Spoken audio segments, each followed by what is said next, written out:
Le connais-tu? Amy Winehouse. Le connais-tu? Cette femme a remporté 3 des plus grands Grammy Awards en une seule soirée. Ses propres parents et beaux-parents ont un jour publiquement encouragé les fans à boycotter sa musique, terrifiés à l'idée qu'elle et son mari finissent par se suicider ensemble. Voici l'histoire d'Amy Winehouse. Née en 1983 à Londres, dans une famille juive passionnée de jazz, Amy grandit en écoutant son père chanter du Frank Sinatra à la maison. Ses professeurs se plaignent déjà de son incapacité à se concentrer en classe, tant elle chante sans arrêt. Ses parents divorcent quand elle a 9 ans, un choc qui la transforme en enfant rebelle. À 10 ans, elle fonde un éphémère groupe de rap avec sa meilleure amie d'enfance. À 14 ans, elle est expulsée de son école de théâtre à cause de son piercing au nez et de son manque total d'application en classe.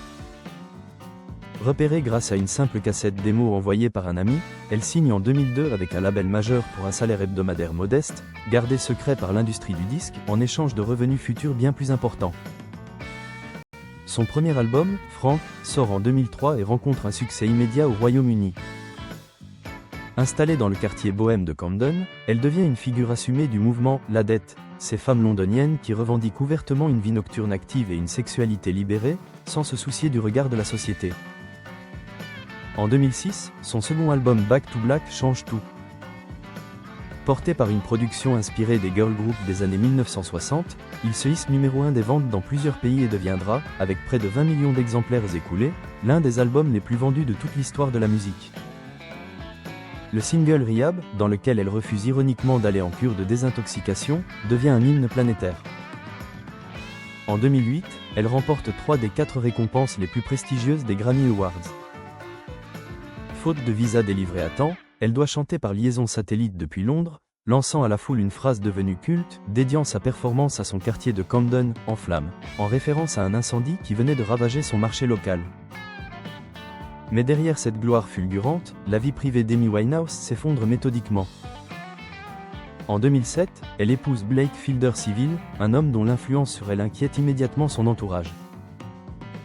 Le couple est photographié dans les rues de Londres, en sang et couvert d'échymoses, après une possible bagarre. Amy affirme s'être blessée elle-même. Ses parents, terrifiés par ce qu'ils observent, encouragent alors publiquement les fans à boycotter sa musique, espérant ainsi la forcer à se soigner avant qu'elle et son mari ne se suicident. Son mari est arrêté à plusieurs reprises pour des affaires de violence et d'entrave à la justice, impliquant notamment le versement de 200 000 livres sterling à un propriétaire de bar agressé, une somme que le tribunal établira comme provenant directement d'Amy elle-même. Le couple divorce en 2009. Les tabloïds britanniques la traquent sans relâche. Des photos d'elle pieds nus et à moitié habillée dans la rue au petit matin circulent partout. Une vidéo la montrant apparemment en train de fumer du crack est transmise à Scotland Yard, provoquant son interrogatoire par la police, sans qu'aucune charge ne soit finalement retenue faute de preuves suffisantes.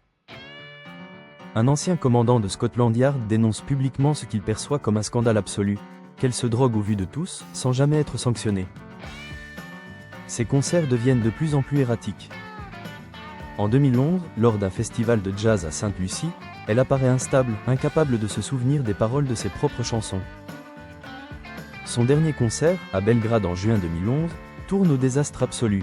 La presse locale la décrit trop ivre pour chanter, incapable de se rappeler dans quelle ville elle se trouve ni le nom des membres de son propre groupe. Des témoins affirment même que ses gardes du corps l'auraient empêchée de quitter la scène alors qu'elle tentait de fuir. Elle annule le reste de sa tournée européenne. Le 23 juillet 2011, à 15h54, Amy Winehouse est retrouvée morte dans son appartement de Camden Town. L'autopsie révèle un taux d'alcoolémie de 4,16 g par litre de sang, plus de 5 fois la limite légale de conduite au Royaume-Uni. La chanteuse, qui luttait depuis des années contre son alcoolisme et sa boulimie non traitée, venait de terminer 3 semaines de sevrage complet. La reprise brutale d'une consommation aussi massive lui a été fatale.